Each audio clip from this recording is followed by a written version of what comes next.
जय हिंद दोस्तों। एग्जाम की पॉइंट में एक बार फिर से आप सभी का स्वागत है।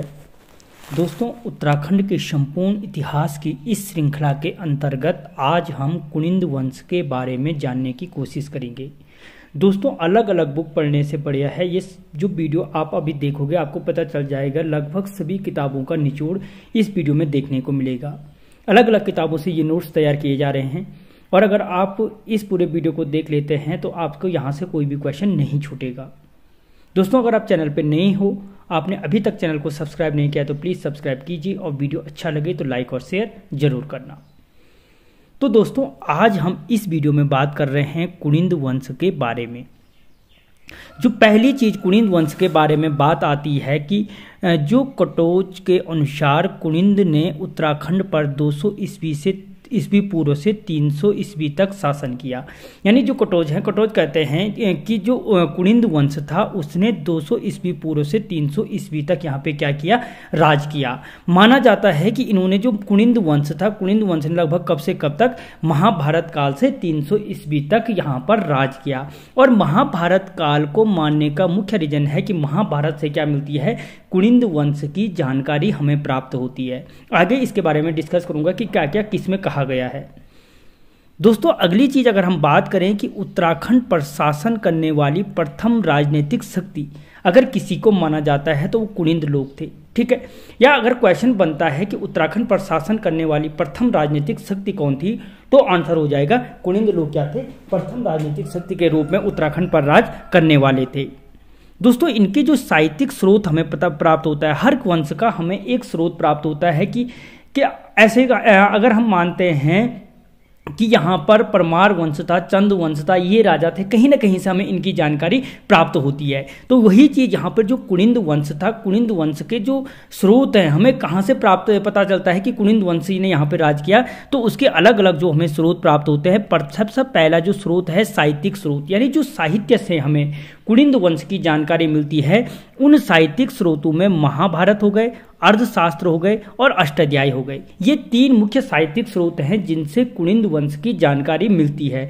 दोस्तों, क्वेश्चन ये याद रखना, क्वेश्चन दे देगा कि निम्न में से कुनिंद वंश की जानकारी नहीं मिलती है, किससे, महाभारत, अर्थशास्त्र, अष्टाध्यायी या राजतरंगिणी, ठीक है। तो इस तरीके से आपको ऑप्शन को पहचाना पता होना चाहिए कि किस किस से कुनिंद वंश की जानकारी प्राप्त होती है। तो अभी इतना समझ लो कि मुख्य रूप से महाभारत, अर्थशास्त्र और अष्टाध्यायी से हमें क्या होती है, इन साहित्यिक स्रोतों से कुनिंद वंश की जानकारी प्राप्त होती है, ठीक है।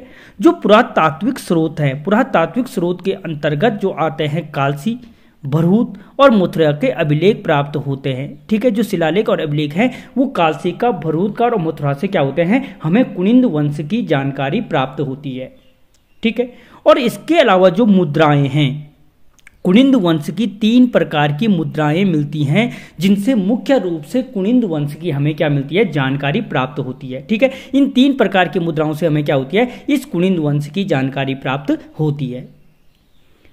दोस्तों, जो विदेशी लेखक टॉलमी हुए हैं, टॉलमी ने भी क्या किया है, कुनिंद वंश का वर्णन किया है। यानी जो कुनिंद वंश का वर्णन था, कुनिंद वंश का वर्णन क्या किया है, टॉलमी ने भी क्या किया है, इस कुनिंद वंश का वर्णन किया है। क्वेश्चन बन जाएगा कि किस विदेशी लेखक द्वारा कुनिंद वंश शासन का वर्णन किया गया है, तो याद रखना जो टॉलमी थे, टॉलमी ने क्या किया है, कुनिंद वंश के शासन का वर्णन किया है, ठीक है। अब मैंने ऊपर साहित्यिक स्रोत में यहाँ पे आपको बताया था कि महाभारत हो गए, ठीक है, अर्थशास्त्र हो गए और अष्टाध्यायी से हमें क्या मिलती है, इन साहित्यिक स्रोतों से हमें क्या मिलती है, कुनिंद वंश की जानकारी मिलती है।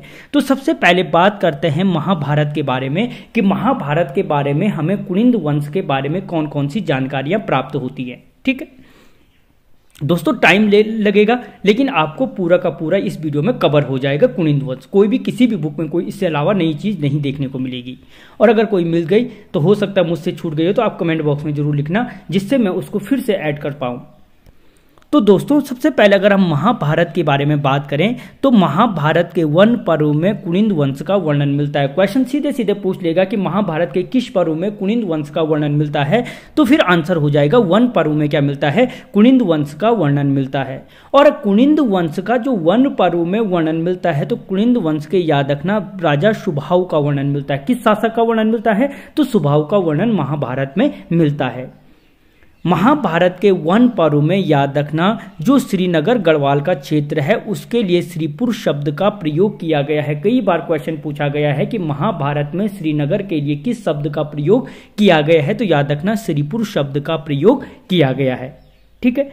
और महाभारत में कुलिंद लोगों के लिए द्विज, ये क्वेश्चन अभी इससे पहले पूछा गया। सारे के सारे क्वेश्चन दोस्तों पूछे गए हैं कि महाभारत में कुलिंदों के लिए द्विज शब्द का प्रयोग किया गया है। और जो कुलिंद नरेश थे, जो कुलिंद शासक होते थे, उनके लिए द्विज श्रेष्ठ यानी जनता द्विज हो गई और उनका जो राजा हो गए वो द्विज श्रेष्ठ हो गए, यानी उनका श्रेष्ठ हो गए, तो द्विज श्रेष्ठ शब्द का प्रयोग किया गया है। ठीक है। यानी जो कुलिंद लोग थे वो द्विज हो गए और जो कुलिंद राजा थे वो द्विज श्रेष्ठ हो गए। तो इस प्रकार से महाभारत में इन चीजों के आधार पे हमें क्या मिलता है कि कुलिंद वंश की जानकारी मिलती है कि कुलिंद वंश, इसका मतलब श्रीपुर शब्द का प्रयोग किया गया, मतलब श्रीनगर क्षेत्र में, गढ़वाल के क्षेत्र में क्या करते थे, राज करते थे।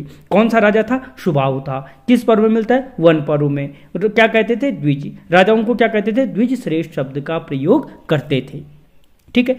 अगली चीज मैंने आपको बताई थी कि जो कुलिंद वंश में हमें दूसरी चीज जो इसकी जानकारी प्राप्त होती है वो अर्थशास्त्र से प्राप्त होती है। जो अर्थशास्त्र है उस अर्थशास्त्र साहित्यिक स्रोत से भी हमें क्या होती है, कुलिंद वंश की जानकारी प्राप्त होती है।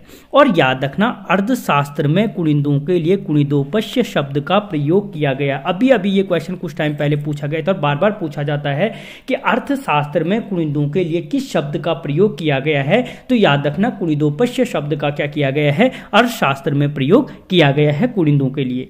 और जो अर्थशास्त्र है, पहली चीज अर्थशास्त्र है क्या, तो याद रखना कौटिल्य बोलो, चाणक्य बोलो या विष्णुगुप्त बोलो, इन कौटिल्य या चाणक्य या विष्णुगुप्त द्वारा रचित संस्कृत भाषा का ग्रंथ है कौन सा, अर्थशास्त्र, जिससे हमें क्या मिलती है, कुलिंद वंश की जानकारी मिलती है, जिसमें कुलिंदोपस्य शब्द का क्या किया गया है, प्रयोग किया गया है। और यह प्राचीन भारतीय राजनीति पर आधारित ग्रंथ है। कई बार क्वेश्चन पूछा जाता है सिर्फ उत्तराखंड के जीके के बेस पे नहीं, अन्य अगर हम हिस्ट्री के बेस पे पूछे कि अर्थशास्त्र किस पर आधारित है, तो याद रखना एक राजनीतिक व्यवस्था पर आधारित क्या है, ग्रंथ है। ठीक है। अगली चीज मैंने आपको बताई थी कि जो कुलिंद वंश की हमें जानकारी प्राप्त होती है वो तीसरा जो साहित्यिक स्रोत है वो है अष्टाध्यायी। ठीक है। और दोस्तों याद रखना अष्टाध्यायी के अनुसार मौर्य काल में कुलिंदों की जो राजधानी थी वो कालकूट कालसी में थी। ठीक है। अब क्वेश्चन पूछ लेगा, इससे पहले अभी आगे आएगा कि जो कुलिंदों की राजधानी जैसे श्रीनगर हो गई, शत्रुघ्न नगर हो गई, कालकूट हो गई, इन जगहों पर जो राजधानी थी, तो वो क्वेश्चन पूछ देगा कि अष्टाध्यायी के अनुसार मौर्य काल में कुलिंदों की राजधानी कहां पर थी, तो याद रखना कालकूट कालसी में क्या थी, कुलिंदों की राजधानी थी। किसके अनुसार? अष्टाध्यायी के अनुसार। ठीक है। और जो अष्टाध्यायी है वो पाणिनि का संस्कृत भाषा का ग्रंथ है। पहली चीज अष्टाध्यायी के रचनाकार कौन है? पाणिनि है। और किस भाषा का ग्रंथ है? तो संस्कृत भाषा का ग्रंथ है। और इसमें अध्याय कितने हैं? तो 8 अध्याय हैं। और दोस्तों ये बताना मुझे, अगर आप तैयारी करो तो आपको हर विषय का सब्जेक्ट का नॉलेज होगा, तो अष्टाध्यायी में कौन सा समास है। ठीक है। और अगर आप देखना चाहते हो तो हिंदी प्लेलिस्ट के नाम, हिंदी जीके के नाम से एक प्लेलिस्ट बनी है, उसमें जाकर के देख सकते हो। ठीक है। तो दोस्तों अगली चीज अगर हम बात करें, यहाँ पे साहित्यिक स्रोतों को समाप्त किया गया है कि चाहे वो महाभारत हो गए, अर्थशास्त्र हो गए, अष्टाध्यायी हो गए। उसके बाद हम बात करते हैं जो अभिलेख हैं, जो कालसी अभिलेख है, कालसी से हमें की जो प्राप्त होता है कि पहली चीज दोस्तों याद रखना, जो कालसी है को स्थानीय भाषा में चित्रशिला के नाम से जाना जाता है। ये भी कई बार क्वेश्चन पूछा जाता है कि वर्तमान चित्रशिला के नाम से कालसी का प्राचीन नाम क्या था या चित्रशिला प्राचीन नाम किसका था, तो याद रखना कालसी को स्थानीय भाषा में चित्रशिला के नाम से जाना जाता है। ठीक है। दोस्तों जो कालसी अभिलेख था, किसका अभिलेख है? अशोक का अभिलेख है। हर बच्चे को ये चीज पता है कि जो कालसी अभिलेख है वो किसका है? अशोक का अभिलेख है। ठीक है। और ये कोई पूछने वाला क्वेश्चन अब बनता भी नहीं है। दोस्तों कालसी अभिलेख के अनुसार कुलिंद लोग क्या थे? मौर्यों के अधीन थे। ठीक है। क्वेश्चन पूछ लेगा कि किसके अनुसार कुलिंद लोग मौर्यों के अधीन थे? अर्थशास्त्र के अनुसार, अष्टाध्यायी के अनुसार, महाभारत के अनुसार, कालसी अभिलेख के अनुसार, भरूत अभिलेख के अनुसार, कुछ भी ऑप्शन में डाल देगा। तो याद रखना कि जो कालसी अभिलेख है उसके अनुसार क्या थे? जो कुलिंद लोग थे वो क्या थे? मौर्यों के अधीन थे। ठीक है। किसके? मौर्यों के अधीन थे। किसके अनुसार? कालसी अभिलेख के अनुसार। दोस्तों इसमें जो अगली चीज आती है, कालसी अभिलेख की खोज पहली चीज जो हमें कालसी अभिलेख चित्रशिला से जो अभिलेख प्राप्त होता है, उस अभिलेख की जो खोज की गई थी 1860 में की गई थी। कब की गई थी? 1860 में की गई थी। और किसने की थी? तो दोस्तों याद रखना, फॉरेस्ट ने इस अभिलेख की खोज की थी। किसने की थी? फॉरेस्ट ने 1860 में कालसी अभिलेख की खोज की थी। और जो कालसी अभिलेख में याद रखना जिसकी खोज 1860 में फॉरेस्ट ने की थी, उस अभिलेख में उत्तराखंड के लिए अपरांत शब्द का प्रयोग किया गया है। मोस्ट इंपॉर्टेंट फैक्ट बनता है ये कि कालसी शब्द में उत्तराखंड के लिए किस शब्द का प्रयोग किया गया है, तो दोस्तों याद रखना अपरांत शब्द का क्या किया गया है? प्रयोग किया गया है। और जो यहाँ का शासन था, यानी जो उत्तराखंड का शासन था, यहाँ के शासन को गण शासन या जन शासन कहा गया है। क्या कहा गया है? गण शासन या जन शासन क्या कहा गया है? यहाँ के शासन को कहा गया है। और जो यहाँ के निवासी हैं, यानी जो उत्तराखंड के निवासी हैं, वो उनको क्या कहा गया है? पुलिंद कहा गया है। ठीक है, किसमें? कालसी अभिलेख में। और अगर अन्य चीज अगर हम देखें तो लगभग 257 ईस्वी पूर्व का ये अभिलेख माना जाता है। प्राकृतिक भाषा और ब्राह्मी लिपि का इसमें क्या किया गया है? प्रयोग किया गया है। ठीक है, अगली चीज मैंने आपको बताई थी, भरूत और मथुरा से भी क्या मिलते हैं? जो स्तंभ लेख मिलते हैं, उनसे भी कुलिंद वंश की जानकारी प्राप्त होती है। लेकिन सिंपल में ये भाषा में ये समझ लो कि जो मथुरा और भरूत स्तंभ से कुलिंद वंश की राजतंत्र की जानकारी मिलती है। क्या मिलती है? यहाँ से जो कुलिंद वंश का राजतंत्र था, उस राजतंत्र की जानकारी क्या मिलती है हमें? भरूत और मथुरा अभिलेख से प्राप्त होती है।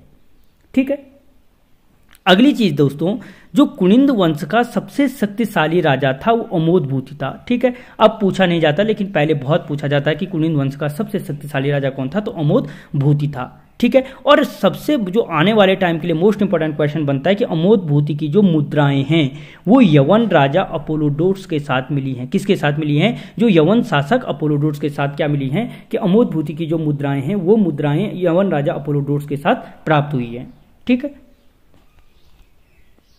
अगली चीज दोस्तों, अब बात करता हूं जो मैं राजधानी बोल रहा था कि किसके अनुसार कहां राजधानी थी? कुलिंद वंश की राजधानी। अब यहां पे हम कुलिंद वंश की राजधानी के बारे में देखेंगे कि कुलिंद वंश की क्या क्या राजधानी थी और कहां कहां थी। दोस्तों सबसे पहले जो इनकी राजधानी थी श्रीनगर में थी, जहां के लिए वन पर्व में श्रीपुर शब्द का क्या किया गया है? प्रयोग किया गया। उसके बाद कालकूट कालसी में क्या थी? इनकी राजधानी थी, चित्रशिला के नाम से पुकारा गया था। और तीसरे जो इनकी राजधानी थी शत्रुघ्न नगर में, इसके पश्चात इनकी राजधानी थी। ठीक है, और मौर्योत्तर काल को कुलिंद वंश का स्वर्णिम काल कहा जाता है। सीधे सीधे पूछ लेगा कि किस काल को कुलिंदों का स्वर्णिम काल कहा जाता है, तो याद रखना मौर्योत्तर काल को क्या कहा जाता है? कुलिंद वंश का स्वर्णिम काल कहा जाता है। किसको? मौर्योत्तर काल को। और दोस्तों इसके जो एमसीक्यू हैं, इसके एमसीक्यू का लिंक आपको अगर इसके बाद प्रैक्टिस देखनी है कि आपको कितना आता है, तो आप चैनल की जो डिस्क्रिप्शन बॉक्स है वहां पे कुलिंद वंश के एमसीक्यू का मैं ऑलरेडी आपको लिंक दे दूंगा, आप वहां से देख सकते हो। ठीक है,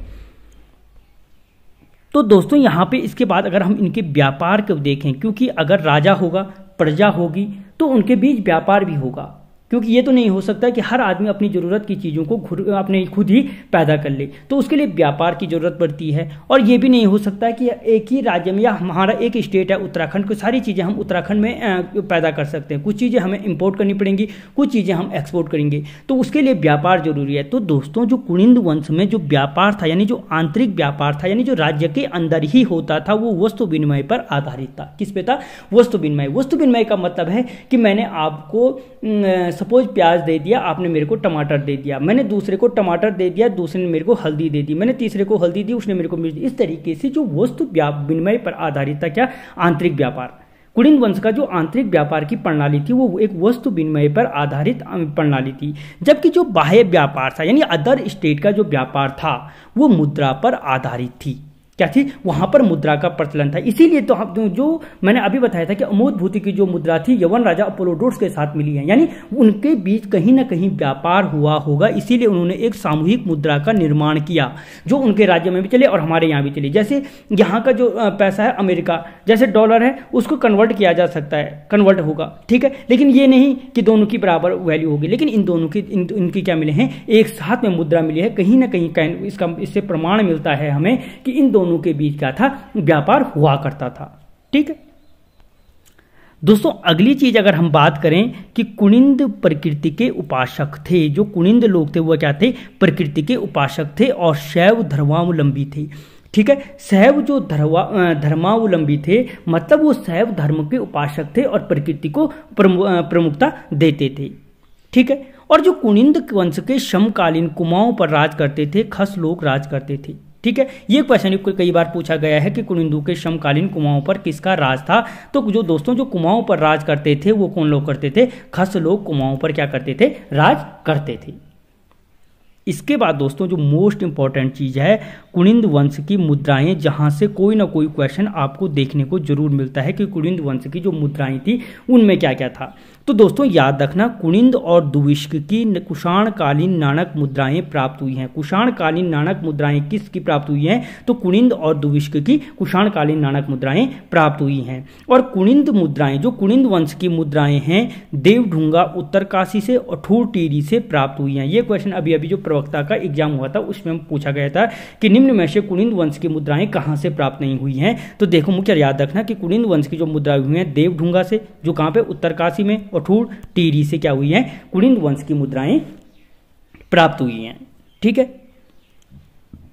दोस्तों, इसके संबंध में जो कुनिंद वंश की मुद्राओं के संबंध में जो अन्य फैक्ट हैं उनमें अगर हम बात करें कि कुनिंद वंश की मुख्य रूप से 3 प्रकार की मुद्राएं प्राप्त होती हैं। कुनिंद वंश की कितने प्रकार की मुद्राएं प्राप्त होती हैं, 3। या 3 प्रकार की मुद्राएं किस वंश से संबंधित हैं, तो कुनिंद वंश से संबंधित हैं। इनकी जो पहली मुद्रा थी दोस्तों वो थी अल्मोड़ा मुद्रा, जो दूसरी मुद्रा थी अमोदभूति मुद्रा, और जो तीसरी मुद्रा थी छत्रेश्वर मुद्रा, या कहीं छत्रेश्वर मुद्रा भी देखने को मिलेगा। ठीक है, छत्रेश्वर क्या थी, मुद्रा थी।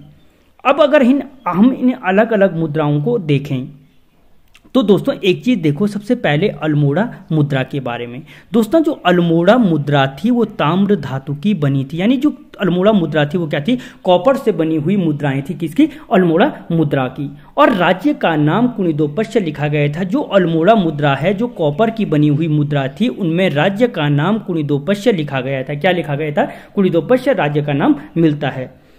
दोस्तों अल्मोड़ा सिक्कों से कुनिंद वंश के 8 राजाओं की जानकारी मिलती है। मोस्ट इंपॉर्टेंट क्वेश्चन है कि अल्मोड़ा मुद्राओं से कुनिंद वंश के कितने शासकों की जानकारी मिलती है, तो 8 शासकों की जानकारी मिलती है।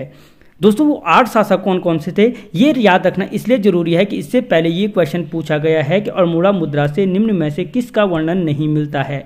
ठीक है, तो आपको जब पता होगा 8 कौन कौन थे तभी आप बताएंगे इनमें से किसका वर्णन नहीं मिलता है। तो इनमें दोस्तों शिवदत्त हो गए, शिवपालित हो गए, शिवरक्षित हो गए, हरिदत्त हो गए, अमोदभूति हो गए, मृगभूति हो गए, मरगभूति हो गए, मृगभूति हो गए, गौमित्र हो गए। दोस्तों कहीं पे ये सौमित्र देखने को मिलता है। ठीक है, विजयभूति हो गई। ये 8 राजाओं का क्या मिलता है, यहाँ पर अल्मोड़ा सिक्कों से जानकारी प्राप्त होती है। शिवदत्त, शिवपालित, शिवरक्षित, हरिदत्त, अमोदभूति, मृगभूति, गौमित्र या सौमित्र या विजयभूति का वर्णन देखने को मिलता है। ठीक है, और वर्तमान में दोस्तों लगभग 58 मुद्राएं इसकी प्रकाशित हैं जो हमें प्राप्त हैं। अगला चीज दोस्तों, जो अगली चीज यहां पे देखने को मिलती है अल्मोड़ा मुद्रा में कि अल्मोड़ा से प्राप्त 4 मुद्राएं ब्रिटिश संग्रहालय लंदन में रखी गई हैं। ठीक है, जो अल्मोड़ा से प्राप्त 4 मुद्राएं हैं वो कहां पे हैं, ब्रिटिश संग्रहालय लंदन में रखी गई हैं। और जो ब्रिटिश संग्रहालय में शिवरक्षित, अभी बताया था मैंने जो नाम मिलता है किसका, शिवरक्षित, हरिदत्त, गौमित्र, शिवपालित, उनमें जो शिवरक्षित की एक ताम्र मुद्रा है जो महेश्वर जोशी को प्राप्त हुई थी। ठीक है, शिवरक्षित की एक मुद्रा प्राप्त हुई है, किसने ढूंढी थी, वो किसको मिली थी, महेश्वर जोशी जी को। वो मुद्रा भी ब्रिटिश संग्रहालय में रखी गई है। दोस्तों अल्मोड़ा प्रकार की 54 मुद्राएं कत्यूर घाटी से मिली हैं। इनमें जो 54 मुद्राएं हैं वो कहां से मिली हैं, आपकी कत्यूर घाटी से मिली हैं। और जो ये 54 मुद्राएं मिली हैं इनमें एक शिवदत्त की मुद्रा है, एक अशोक की मुद्रा है और शेष गौमित्र या सौमित्र की मुद्राएं हैं। गौमित्र बोल होगा या किसी बुक में सौमित्र देखने को मिलता है। शेष जो मुद्राएं हैं वो किसकी हैं, सौमित्र की मुद्राएं हैं। ठीक है, अगली चीज दोस्तों इसकी मुद्रा के संबंध में अगर हम देखें, अमोदभूति की मुद्राएं, जो दूसरी प्रकार की मुद्राएं थी अमोदभूति मुद्राएं हैं। ये मुद्राएं ताम्र और रजत से बनी थी, यानी कॉपर प्लस सिल्वर से बनी हुई क्या थी, ये मुद्राएं थी किसकी, अमोदभूति प्रकार की मुद्राएं। रजत यानी चांदी और तांबे से बनी हुई मुद्रा थी किसकी, अमोदभूति मुद्रा। और इसीलिए इसको सब शक्तिशाली राजा माना जाता है, क्योंकि देखो उस और वंश ने कॉपर की, चांदी, इसकी ताम्र की मुद्राएं चलाई। अब जो बंदा चांदी की मुद्रा चला रहा होगा तो इसका मतलब उसका राज्य उतना सशक्त होगा। या इसके पश्चात अगर वो छत्रेश्वर जो मुद्रा थी अगर वो सोने की होती तो इसका मतलब जो छत्रेश्वर मुद्रा वाला था वो ज्यादा शक्तिशाली था, क्योंकि वो सोने का व्यापार कर रहा था। तो इसी से लगाया जाता है कि अमोद क्या था, एक शक्तिशाली राजा था, उसके पास धन संपदा से परिपूर्ण था, क्योंकि इसकी जो मुद्राएं हैं कॉपर और चांदी से बनी हुई मुद्राएं थी। दोस्तों जो अमोद मुद्राएं थी, इन मुद्राओं में 2 लिपियों का प्रयोग किया गया है, खरोष्टी और ब्राह्मी लिपि का प्रयोग किया गया है। सीधे सीधे क्वेश्चन पूछा जाएगा कि अमोद मुद्राओं में किन लिपियों का प्रयोग नहीं किया गया या किन लिपियों का प्रयोग किया गया है, तो याद रखना खरोष्टी और ब्राह्मी लिपि का क्या किया गया है, अमोद मुद्राओं में प्रयोग किया गया है। और जो अमोद की मुद्राओं पर क्या मिलता है, लक्ष्मी और मृग का अंकन मिलता है। किसका अंकन मिलता है, लक्ष्मी और मृग का। अगर आगे आप पढ़ोगे शिव और नंदी का अंकन मिलता है, किसी पे शूलधारी कार्तिकेय का वर्णन मिलता है। ठीक है, तो याद रखना अमोद की मुद्राओं पर लक्ष्मी और मृग का अंकन मिलता है। और जो अमोद की मुद्राएं हैं, इन पर प्राकृतिक भाषा में, पहले याद रखना किस भाषा में, प्राकृतिक भाषा में लिखा गया है, राज्ञो कुड़ीदस्सो अमोदभूतिशो महर्जस। ठीक है, क्या लिखा गया है, राज्ञो कुड़ीदस्सो अमोदभूतिशो महर्जस लिखा गया है। तो दोस्तों जो अमोद की मुद्राएं हैं वो पश्चिम में ब्यास से लेकर अलकनंदा तक, याद रखना पूछ लेगा कि अमोद की मुद्राएं कहां से कहां तक मिली हैं, तो याद रखना जो ब्यास नदी क्षेत्र है वहां से अलकनंदा नदी क्षेत्र तक मिली हैं, और दक्षिण में सुनेत से बेहद तक क्या मिली हैं, अमोद की मुद्राएं मिली हैं। इससे लगा सकते हो कि अमोद शक्तिशाली राजा था, उसका राज्य का विस्तार कितना बड़ा था। ठीक है, उसके बाद जो तीसरी मुद्राएं हमें प्राप्त होती हैं वो है छत्रेश्वर मुद्रा या चत्रेश्वर मुद्रा। ठीक है, तो दोस्तों जो छत्रेश्वर मुद्रा प्राप्त होती हैं, यह मुद्रा भी क्या थी, ताम्र धातु की बनी थी, किसकी तरह, अल्मोड़ा मुद्रा के समान। और इन मुद्राओं पर श्री महात्म्य छत्रेश्वर लिखा गया है, श्री महात्म्य छत्रेश्वर लिखा गया, किस पर, छत्रेश्वर मुद्राओं पर। इससे पता चलता है, श्री महात्म्य छत्रेश्वर लिखने का मतलब है कि इससे पता चलता है कि जो कुनिंद वंश के अधिष्ठात्री देव थे वो कौन थे, छत्रेश्वर थे। इसीलिए कहा गया है कि वो शैव धर्मावलंबी थे, क्योंकि जो छत्रेश्वर हैं जो भगवान शिव के रूप में पूजे जाते थे, यानी जो छत्रेश्वर देव थे वो कौन थे, भगवान शिव थे। इसीलिए इनको शैव धर्म का उपासक माना गया है, प्रकृति का रखवाला माना गया है। ठीक है दोस्तों, अमोद की मृत्यु के पश्चात, जब सबसे शक्तिशाली राजा जो अमोद था, उसकी मृत्यु के पश्चात मैदानी क्षेत्रों पर शकों का अधिकार हो गया। ठीक है, धीरे धीरे क्या हुआ, उसकी शक्ति क्षीण होती गई, अमोद मर गया और शकु ने क्या किया, अधिकार करना, तराई क्षेत्रों पर अधिकार करना, मैदानी क्षेत्रों पर अधिकार करना शुरू कर दिया। और शकु ने अधिकार किया, इसके किससे पता चलता हमें कि शकु के निवास की पुष्टि जो हमें मिलती है वो कटारमल के सूर्य मंदिर और शक संवत से प्राप्त होता है। जो कटारमल का सूर्य मंदिर है और शक संवत है, उससे पता चलता है कि यहाँ पे क्या किया, शकु ने राज किया था। ठीक है, तो दोस्तों आपको वीडियो कैसा लगा मुझे कमेंट बॉक्स में जरूर बताना। मिलता हूं अगले वीडियो में, तब तक जय हिंद।